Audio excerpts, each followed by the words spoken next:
Hello everyone! Good morning!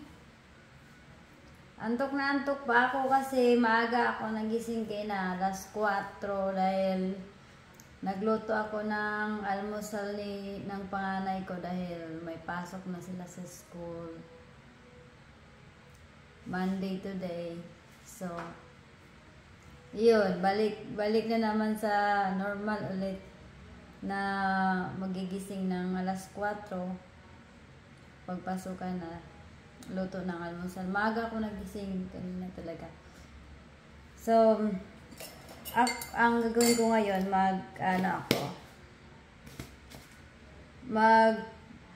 take ako ng collagen. Hindi pa ako nag-almusal.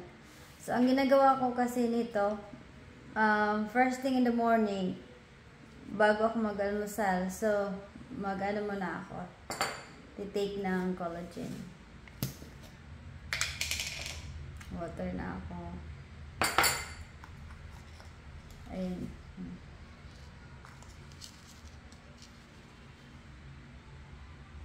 Isang scoop lang yung iniinom ko sa isang araw.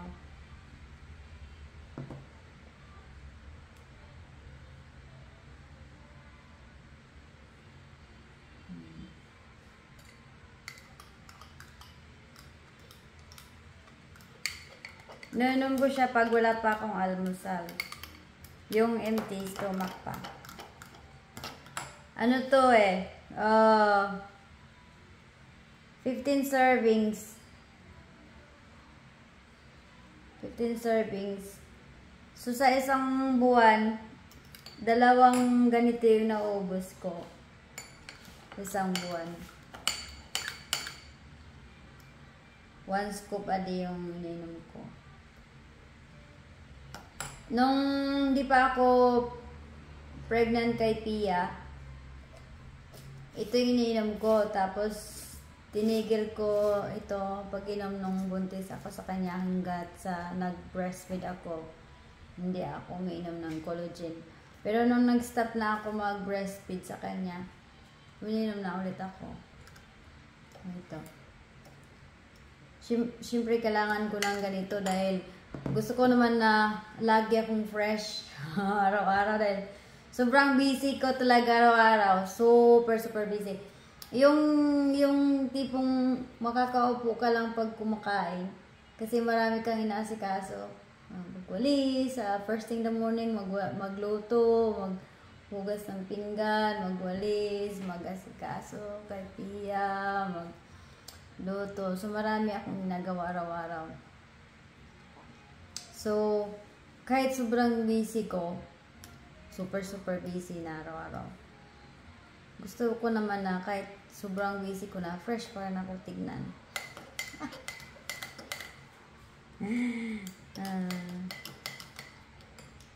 Kaya uminom ako ng ganito. Gusto ko yung pag-uwi ng aking husband. Galing sa work, fresh pa rin ako. Char! At saka tawag dito.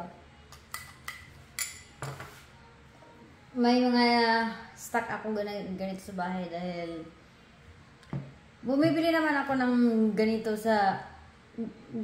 sarili ko, bumibili ako. Pero yung husband ko, pag alam niyang, pag makikita niya na paubos na yung collagen ko, kusa na yan siyang bibili para sa akin. Kusa na yan siyang bibili. Kahit yung mga cream ko sa mukha ko na Body Shop, magugulat na lang ako, may bago na akong Body Shop na cream sa face. Kasi chinecheck na yan yung mga cream ko pag paubos na. Hindi ako nagpapabili kasi may pera naman ako pang bili ng cream ko. Kasi nakakaya naman magpabili ako para sa face ko. So, hindi ako nagpapabili sa asawa ko. Pero kahit naman ganon, nag-check in siya pag malapit na paubos yung cream ko. Kusa yan siya bibili. Magulat na lang ako, may bago akong cream. Bibilan ka na agad pag alam niyang malapit na maubos yung cream ko. Kasi hindi ako hindi ako gumagamit ng ibang cream sa face. Body Shop lang talaga, Body Shop na serum. Yun yung ginagamit ko. Tapos ito, collagen. Sa ano namin ito binibili sa Uptown Mall, Taguig. Yan, doon ko to siya binibili sa Healthy Options. Sa Healthy Options lang talaga ako bumibili ng collagen. Sa Uptown Mall, Taguig, sa first floor. Or minsan, kasi malayo pa yung biyahe papuntang Taguig. So minsan, sa ano kami bumibili? Sa Healthy Options sa Alabang. Ano naman to, hindi siya matamis. Ano lang siya, para siyang tubig. Inumin ko na. Kiss lang muna.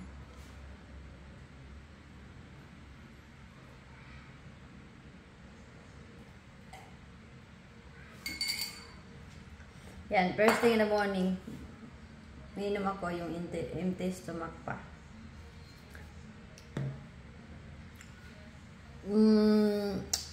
May mag-ayos ng aircon mamaya sa bahay.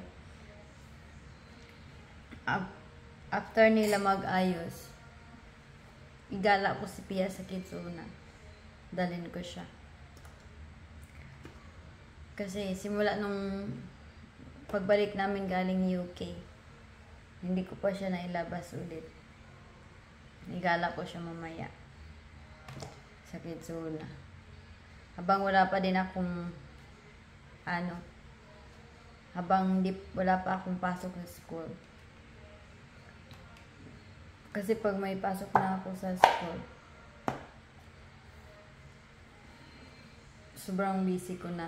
So, weekend ko na lang mailabas Pia.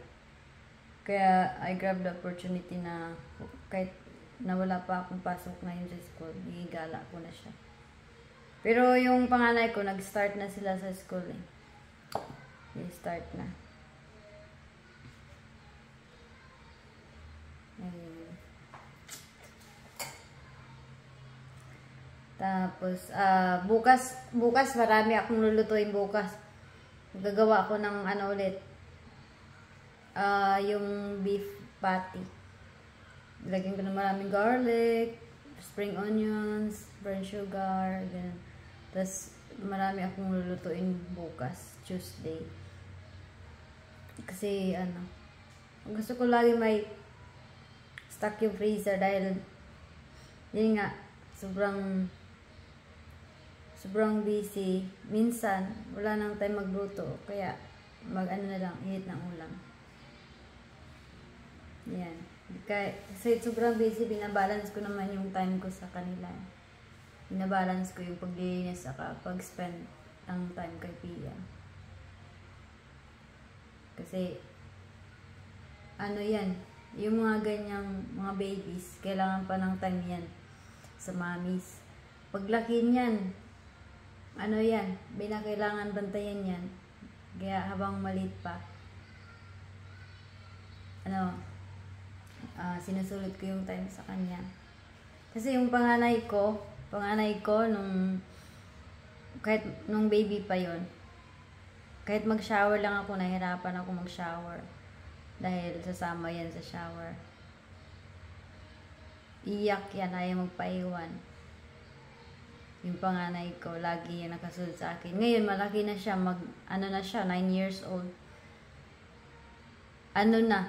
Minsan, sabihin niya sa akin, "Mommy, don't kiss me in front of the people, okay?" Oh, may mga na sila, sariling mundo na. May mga na sila. Gusto nila with friends na lagi. Kasi malaki na sila eh. Kaya habang babies pa sila, kung magpakarga, magpa sa iyo, magpa-baby, hindi ko sila tinatanggihan. Kasi hindi naman na pang boy babies yung mga yan. Pag lumaki yan, ikaw na yung Ikaw na yung maghahabol sa kanila. Come here. Ayaw yan. Pag malaki na. Yun lang, mga mamis. See you ulit next time.